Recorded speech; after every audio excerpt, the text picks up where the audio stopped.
काकभुसुंडी रामचरितमानस के पात्र हैं। गोस्वामी तुलसीदास जी ने रामचरितमानस के उत्तरकांड में लिखा है कि काकभुसुंडी परम ज्ञानी राम भक्त थे। पूर्व के एक कल्प में कलयुग का समय चल रहा था।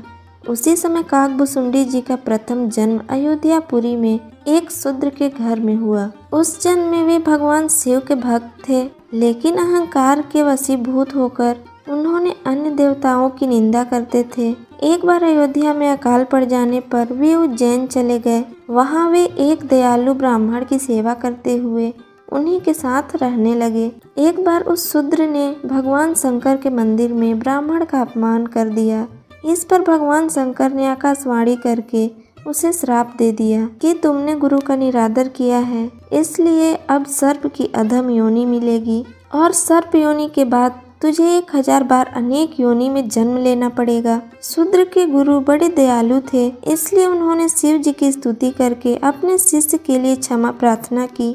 गुरु के द्वारा क्षमा याचना करने पर भगवान शंकर ने आकाशवाणी करके कहा, ब्राह्मण, मेरा शाप व्यर्थ नहीं जाएगा। इस शूद्र को 1000 बार जन्म अवश्य ही लेना पड़ेगा, किंतु जन्म और मरने में जो दुख होता है वह इसे नहीं होगा और किसी भी जन्म में इसका ज्ञान नहीं मिटेगा। इसे अपने प्रत्येक जन्म का स्मरण बना रहेगा। जगत में इससे कुछ भी दुर्लभ न होगा और इसकी सर्वत्र अबाध गति होगी। मेरी कृपा से इसे भगवान श्री राम के चरणों के प्रति भक्ति भी प्राप्त होगी। इस तरह हर जन्म की याद बनी रही। समय के साथ श्री राम जी के प्रति भक्ति भी उसमें उत्पन्न हो गई।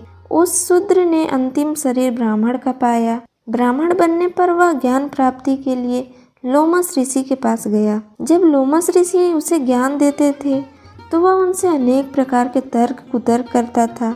उसके इस व्यवहार से कुपित होकर लोमस ऋषि ने उसे श्राप दे दिया कि जा तू चांडाल पक्षी हो जा। वह तत्काल कौवा बनकर उड़ गया। श्राप देने के बाद लोमस ऋषि को पश्चाताप हुआ और उन्होंने उस कौवे को वापस बुलाकर राम मंत्र दिया और साथ इच्छा मृत्यु का वरदान लोमस ऋषि ने उस ब्राह्मण को दिया। कौवे का शरीर पाने के बाद ही राम मंत्र मिलने के कारण उस शरीर से उन्हें प्रेम हो गया और वे कौवे के रूप में ही रहने लगे। कालांतर में काकभुसुंडी के नाम से पहचाने गए।